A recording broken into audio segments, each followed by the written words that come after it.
Hi, I'm Kenneth Wajda. I'm a professional photographer here in Colorado. Welcome to another one of my photography talks. So today I want to talk about being nimble and being quick. This isn't an old nursery rhyme, but to think about, there was a story about Robert Frank. Somebody said he was walking along and he had this little Leica and he could literally just kind of point it and shoot and in one flowing motion make photographs. And I find I do that. I was walking around a little small town at sunset, and I was looking for photographs and I was looking for ideas for things that would be kind of more abstract storytelling elements of things in people's yards and not necessarily the people. I wasn't looking for people that day, which is unusual for me. And I was noticing a man and his son, a dad and his son, playing basketball on the front driveway in front of their house. And I'm the weird stranger walking with a Nikon with a 50 millimeter 1.2, stopped down to f8, so I have a fast enough shutter speed to freeze anything. And I really wanted to photograph them, but I also didn't want them to be interrupted by me or be in any way threatened by me. Who's the strange guy walking by taking our picture? So I could have introduced myself, but instead I did the quick shot. And I was one of those shots where it's like, I really enjoy this shot, and I'll put it in the links below for sure. And it's just the one moment when the father goes up to shoot the basket, the son is waiting to see what's going to happen. I couldn't really guarantee you I was in the right place in the right time and shot exactly perfectly. All I know is I took a shot and I kept walking. And that shot lined up perfectly. And the focus was on. Now I'm stopped down to f8.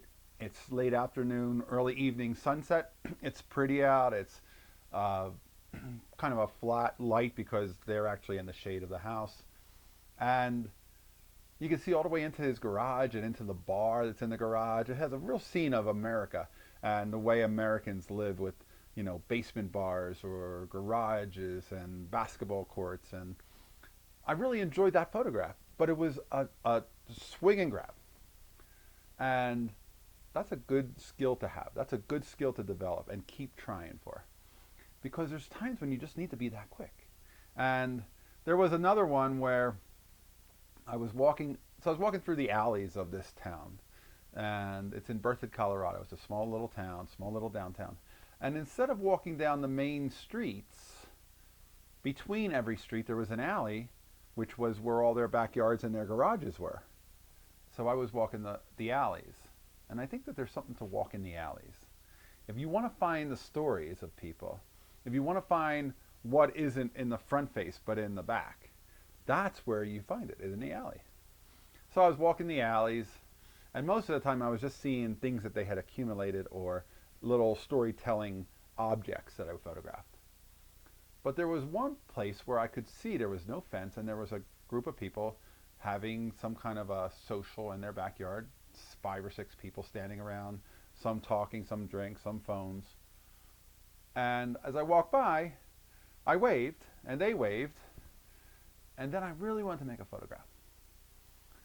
But again, it was one of those things where I didn't want to be obtrusive, and it was a little bit of a, okay, how will I accomplish that?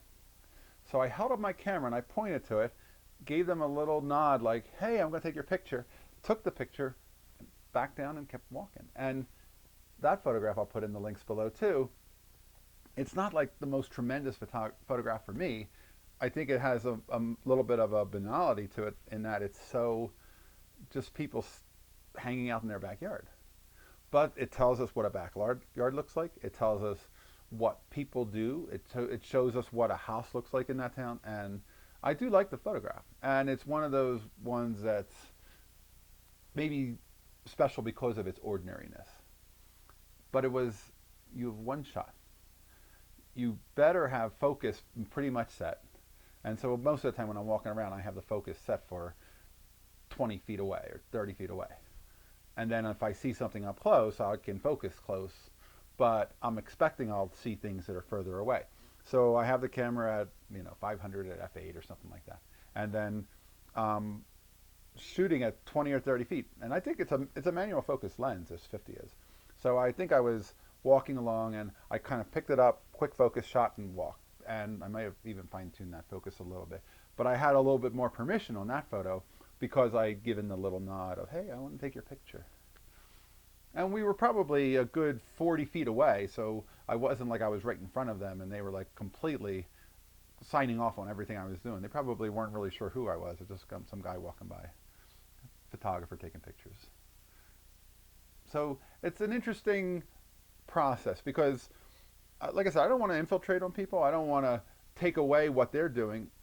I'm not up to anything nefarious with these photographs. I'm just documenting. But to get access. Access is the most important thing a photographer can have. The best photographs are made because you have access.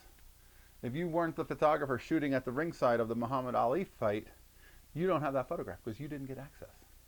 Everything is access when it comes to photographs. And sometimes where you walk, where you put yourself, and what you find is a part of getting that access and making a photograph in that space.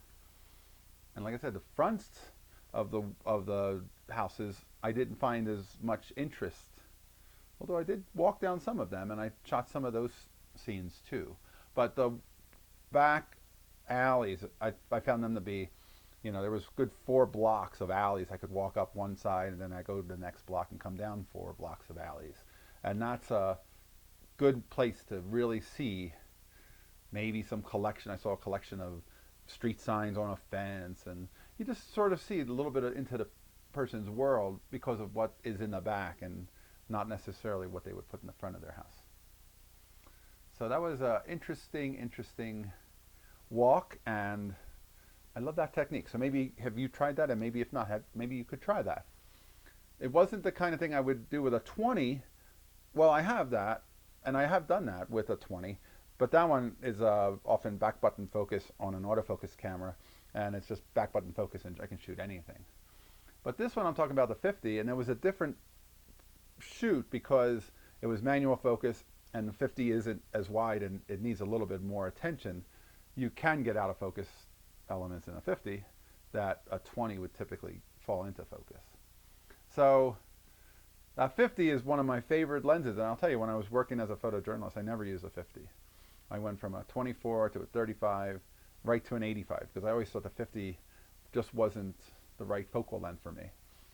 And now I find that I really enjoy it, but it's also, I have that 1.2, it's super bright to focus, it's super small in a sense, compared to the modern 50 1.2s and 85 1.2s, which are these big monsters. Anyway, so that's why I was walking and shooting, and quick shooter is the theme for today's talk. All right, I welcome your comments below. If you're enjoying these, hit the subscribe button. If you can support, hit the Patreon. And thanks so much for watching. I enjoy talking photography with you. Here's the good light.